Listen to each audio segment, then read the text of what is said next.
ಜೈ ಭಾರತ್, ವಂದೇ ಮಾತರಂ. ಪಾಕಿಸ್ತಾನ ಭಾರತದ ಜೊತೆ ಏನು ಮಾಡ್ತಿತ್ತೋ ಈಗ ಅವರಿಗೆ ತಿರುಗುಬಾಣ ಆಗಿದೆ. ಅವರು ಭಾರತದ ವಿರುದ್ಧ ವಿಧ್ವಂಸಕ ಕೃತ್ಯ ನಡೆಸಲು ಕುಮ್ಮಕ್ಕು ಕೊಡ್ತಿದ್ರು. ಇನ್ನು ಭಾರತದ ಆರ್ಥಿಕತೆಗೆ ಪೆಟ್ಟು ಕೊಡಲು ಅವರು ನಕಲಿ ನೋಟುಗಳನ್ನು ಸೃಷ್ಟಿಸುತ್ತಿದ್ರು. ಅಷ್ಟು ಮಾತ್ರ ಅಲ್ಲದೆ ಡ್ರೋನ್ ಮೂಲಕ ಭಾರತಕ್ಕೆ ಈ ಡ್ರಗ್ಸ್ಗಳನ್ನು ಕೂಡ ಸಪ್ಲೈ ಮಾಡ್ತಿದ್ರು. ಇನ್ನು ಜಮ್ಮು ಕಾಶ್ಮೀರದಲ್ಲಿ ಭಾರತದ ಜನರು ಭಾರತದ ವಿರುದ್ಧವೇ ತಿರುಗು ಬೀಳುತ್ತರ ಮಾಡ್ತಿದ್ರು. ಹೀಗೆ ಹೇಳುತ್ತಾ ಹೋದ್ರೆ ಅವರ ಇನ್ನಷ್ಟು ಕುತಂತ್ರಗಳು ಬಯಲಾಗಿ ಬಿಡುತ್ತದೆ. ಇನ್ನು ಪಾಕಿಸ್ತಾನದಲ್ಲಿ ಈ ನಿರುದ್ಯೋಗ ಹೆಚ್ಚುತ್ತಿದೆ. ಇನ್ನು ದಿನ ಬಳಕೆಗಳ ವಸ್ತುಗಳ ಬೆಲೆಯನ್ನು ಕೇಳುವುದೇ ಬೇಡ. ಈ ಸಾಲದ ಸುಳಿಯಲ್ಲಿ ಬದುಕುತ್ತಿರುವ ಪಾಕಿಸ್ತಾನಕ್ಕೆ ಈಗ ಮತ್ತೊಂದು ಆಘಾತವಾಗಿದೆ. ಇನ್ನು ಪಾಕಿಸ್ತಾನ ಸ್ವಲ್ಪ ಸಮಯದಲ್ಲೇ ಇನ್ನಷ್ಟು ತುಂಡು ತುಂಡಾಗುವ ಸಾಧ್ಯತೆಗಳಿವೆ.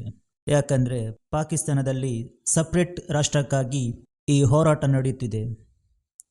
ಈ ಸಿಂಧ್ ಪ್ರಾಂತ್ಯ ಇರ್ಬೋದು, ಬಲೂಚಿಸ್ತಾನ ಇರ್ಬೋದು, ಹಾಗೆ ಮುಂತಾದ ಕಡೆಗಳಲ್ಲಿ ಸಪ್ರೇಟ್ ರಾಷ್ಟ್ರಕ್ಕಾಗಿ ಹಿಂಸೆಯ ಪ್ರತಿಭಟನೆ ನಡೆಯುತ್ತಿದೆ. ಇನ್ನು ಬಲೂಚಿಸ್ತಾನದಲ್ಲಿ ವಿಧ್ವಂಸಕ ಕೃತ್ಯಗಳು ನಡೆದಿದೆ. ಇನ್ನು ಪಾಕಿಸ್ತಾನದ ಬಲೂಚಿಸ್ತಾನದಲ್ಲಿ ಸ್ವಾತಂತ್ರ್ಯಕ್ಕಾಗಿ ಹೋರಾಟ ನಡೆಸುತ್ತಿದ್ದೇವೆ ಅಂತ ಹೇಳಿಕೊಳ್ಳುವ ಬಲೂಚಿಸ್ತಾನ ಲಿಬರೇಷನ್ ಆರ್ಮಿ ಇವರು ಪಾಕಿಸ್ತಾನದ 102 ಸೈನಿಕರನ್ನು ಹತ್ಯೆಗೈದಿದ್ದಾರೆ. ಹೀಗಂತ ಅವರು ಹೇಳಿಕೊಂಡಿದ್ದಾರೆ. ಈ ಆಪರೇಷನ್ ಹೆರಫ್ ಎಂಬ ಹೆಸರಿನಡಿಯಲ್ಲಿ ಸುಮಾರು 6 ಗಂಟೆಗಳ ಕಾಲ ಭೀಕರ ಕಾಳಗ ನಡೆದಿದೆ. ಈ ವಿಚಾರದಲ್ಲಿ ಪಾಕಿಸ್ತಾನ ಸರ್ಕಾರ ಮಾತ್ರ 40 ಸೈನಿಕರು ಹತರಾಗಿದ್ದಾರೆ ಅಂತ ಹೇಳಿಕೊಂಡಿದ್ದಾರೆ.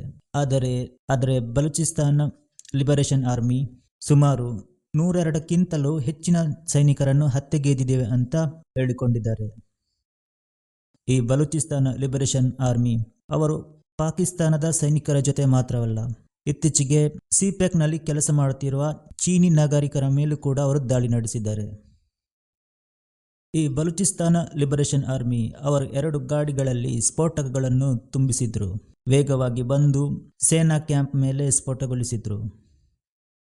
ಆಮೇಲೆ ಅವರು ಸೇನಾ ಕ್ಯಾಂಪನ್ನೇ ನಿಯಂತ್ರಣಕ್ಕೆ ತೆಗೆದುಕೊಂಡು ಅವರ ಮೇಲೆ ದಾಳಿ ಮಾಡಿದ್ದಾರೆ. ಈ ಘಟನೆಯಿಂದಾಗಿ ಪಾಕಿಸ್ತಾನದ ಪ್ರಧಾನಿ ಅವರು ತನ್ನ ಕಾರ್ಯಕ್ರಮಗಳನ್ನೆಲ್ಲ ರದ್ದುಗೊಳಿಸಿದ್ರು. ಇನ್ನು ಪಾಕ್ ಸೇನೆ ಕೂಡ ಬಲೂಚಿಸ್ತಾನ ಲಿಬರೇಷನ್ ಆರ್ಮಿ ವಿರುದ್ಧ ಪ್ರತಿದಾಳಿ ನಡೆಸಿ 21 ಮಂದಿಯನ್ನು ಕೊಂದಿದ್ದೇವೆ ಅಂತ ಹೇಳಿದ್ದಾರೆ. ಇತ್ತೀಚಿನ ದಿನಗಳಲ್ಲಿ ಈ ಸಪರೇಟ್ ಬಲೂಚಿಸ್ತಾನ ದೇಶಕ್ಕಾಗಿ ಅಲ್ಲಿ ಹೋರಾಟಗಳು ಜೋರಾಗಿ ನಡೆಯುತ್ತಿದೆ. ಈ ಪಾಕಿಸ್ತಾನದ ಅಧಿಕಾರಿಗಳಾಗಲಿ ಅಥವಾ ISI ಆಗಲಿ ಈ ಖಾಲಿಸ್ತಾನಿಗಳ ಜೊತೆಗೂಡಿ ಭಾರತದ ವಿರುದ್ಧ ಷಡ್ಯಂತ್ರಗಳನ್ನೆಲ್ಲ ರಚಿಸುತ್ತಿದ್ದರು. ಆದರೆ ಈಗ ಪಾಕಿಸ್ತಾನದ ಬುಡಕ್ಕೆ ಬೆಂಕಿ ಬಿದ್ದಿದೆ. ಇನ್ನು ಇತ್ತೀಚಿನ ದಿನಗಳಲ್ಲಿ ಜಮ್ಮು ಕಾಶ್ಮೀರದಲ್ಲಿ ನಡೆದಿರುವ ಈ ಭಯೋತ್ಪಾದಕ ದಾಳಿಯಲ್ಲಿ ಕೂಡ ಪಾಕಿಸ್ತಾನದ ಕೈವಾಡ ಇದೆ. ಈ ಪಾಕಿಸ್ತಾನಗಳಿಂದ ಉಗ್ರರನ್ನು ಟ್ರೈನ್ ಮಾಡಿ ಭಾರತಕ್ಕೆ ಕಳಿಸುತ್ತಿದ್ದಾರೆ. ಇದೇನು ಗೊತ್ತಿರದ ವಿಚಾರವಲ್ಲ. ಆದರೆ ಈಗ ಪಾಕಿಸ್ತಾನದ ಕೆಲವು ಪ್ರಾಂತ್ಯಗಳು ಪಾಕಿಸ್ತಾನ ವಿರುದ್ಧವೇ ತಿರುಗಿ ಬಿದ್ದಿದೆ.